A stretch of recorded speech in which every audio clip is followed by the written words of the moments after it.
बिस्मिल्लाहिर्रहमानिर्रहीम, अस्सलाम वालेकुम। तो आज मैं आपके साथ सरसों के साग की बहुत आसान रेसिपी, सिर्फ 15 मिनट में गांव जैसा बहुत मज़ेदार ये साग बनकर तैयार होगा। तो इसके लिए मैंने लिया है 2 किलो साग, 1 किलो पालक। तो इसकी वेस्ट निकाल देने के बाद तकरीबन यहाँ पे मेरे पास बचा है 1.5 किलो साग और पालक दोनों। तो यहाँ पे इन दोनों को मैंने प्रेशर कुकर में डाल दिया है। सब्ज़ मिर्चें 1 बाउल इसके अंदर डाल दी हैं, 2 गिलास पानी डाल दिया है इसके अंदर। तो इसको मैं वेट दे दूँगी, इसको मैं प्रेशर कुकर लगा दूँगी, इसका ढक्कन बंद कर दूँगी।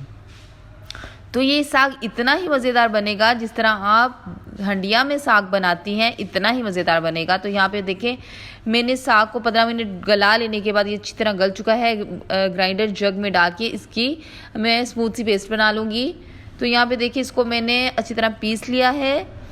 तो यहाँ पे पीस लेने के बाद इसको मैंने एक बर्तन में शिफ्ट कर लिया है। यह पक रहा है। इसके अंदर मैंने 2 चम्मच खाने के बड़े आटे के डाल दिए हैं। इसको अच्छी तरह मिक्स करेंगे। अच्छी तरह मिक्स कर लेने के बाद इसको थोड़ी देर के लिए पकने देंगे। ये बहुत आसान क्विक रेसिपी है कि घंटों आपको चूल्हे के आगे खड़ा नहीं होना पड़ेगा और ना ही आपको इतना ज़्यादा मेहनत और मशक्क़त का काम करना पड़ेगा। अब इसके अंदर मैंने डाल दिया है 1 बड़ा खाने के चम्मच नमक। नमक हस्बे ज़ायका आप डाल लें, कम या ज़्यादा कर लें जितना आपको पसंद है। तो अब इसके अंदर अच्छी तरह नमक डाल देने के बाद हम इसको अच्छी तरह पकाएंगे। थोड़ा सा इसको अच्छी तरह पकाएंगे, ढाँप के पकाएं क्योंकि इसकी छींटें बहुत ज़्यादा उड़ेंगी। यहाँ पे देखिए, मेरा चूल्हा बहुत ज़्यादा गंदा हो चुका है, इसकी छींटें बहुत ज़्यादा उड़ेंगी। आप इसको ढाँप कर ही पकाएं। तो यहाँ पे देखिए, बिल्कुल अल्हम्दुलिल्लाह रेडी हो चुका है साग, बिल्कुल पक कर तैयार हो चुका है। तो अब मैं इसकी बिगार की तैयारी शुरू कर दूँगी, इसके तड़के की तैयारी करूँगी। तो इसके लिए मैंने एक पैन में 1 कप के करीब लिया है ऑयल। यहाँ पे मेरा मस्टर्ड ऑयल है, आप कोई सा भी ऑयल ले सकती है। इसके अंदर मैंने डाल दिया है लहसुन अदरक का पेस्ट। 1 चम्मच भरकर लहसुन अदरक का पेस्ट शामिल कर देने के बाद अब इसके अंदर हम डालेंगे कटी हुई अदरक।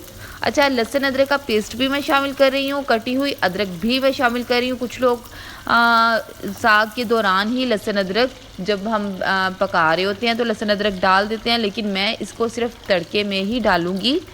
तो यहाँ पे देखिए, अब मैंने इसको लहसुन अदरक को डाल देने के बाद इसके अंदर मैंने डाल दिया है अदरक जो है इसको अच्छी तरह हम थोड़ा सा ब्राउन करेंगे। लहसुन अदरक को थोड़ा सा हमने पका लिया था ताकि इसका थोड़ा सा कच्चापन ख़त्म हो जाए।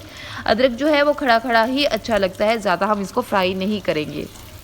तो यहाँ पे देखिए, अदरक थोड़ा सा इसका कलर चेंज होगा। जैसे इसका कलर चेंज होगा, 2 मैंने बड़ी गोल सुर्ख मिर्चें जो होती हैं खुश्क, वो डाल दी हैं। थोड़ी सी सब्ज़ मिर्च कटी हुई डाल दी है। सुर्ख मिर्च और जो गोल मिर्च और सब्ज़ मिर्च जो है, आप इसको एंड पे ही डालें, पहले डालेंगे तो ये जल जाएगी। स्टेप बाय स्टेप आप बिगार का जो चीज़ें हैं वो डालती जाएं। यहाँ पे देखिए, बहुत अच्छा सा तड़का हमारा बनकर रेडी हो चुका है। इसको अच्छी थोड़ा सा हमने इसको पकाना है। ये पककर तैयार है। अब मैं क्या करूँगी, शिफ्ट कर दूँगी इसको दूसरे चूल्हे पे और इसी चूल्हे पे शिफ्ट कर दूँगी मैं अपना साग वाला पैन। साग को जैसे थोड़ा सा चूल्हे के ऊपर रखा है, थोड़ा सा पकना शुरू हो चुका है। इसके अंदर मैं डाल दूँगी बिगार। बहुत मज़ेदार, बहुत टेस्टी, बहुत फ्लेवरफुल और बिल्कुल कोई भी नहीं जान सकेगा कि आपने प्रेशर कुकर में बनाया है, हंडिया में बनाया है साग। बिल्कुल बनकर तैयार है। यहाँ पे देखिए, बहुत मज़ेदार, इसकी खुशबू बहुत अच्छी आ रही है। तो यहाँ पे बनकर तैयार है। अब मैं इसको शिफ्ट कर लूँगी अपने सर्विंग बाउल में। यहाँ पे देखिए, आप इसको सर्व करें देसी घी के साथ, मक्खन के साथ, बस आप इसको किसी भी तरीके के साथ आप इसको सर्व करें। बहुत मज़ेदार, लाजवाब बनकर तैयार है। अगर आपको मेरी वीडियो पसंद आई तो लाइक करें, सब्सक्राइब करें, दोस्तों के साथ शेयर करें। थैंक यू, अल्लाह हाफिज़।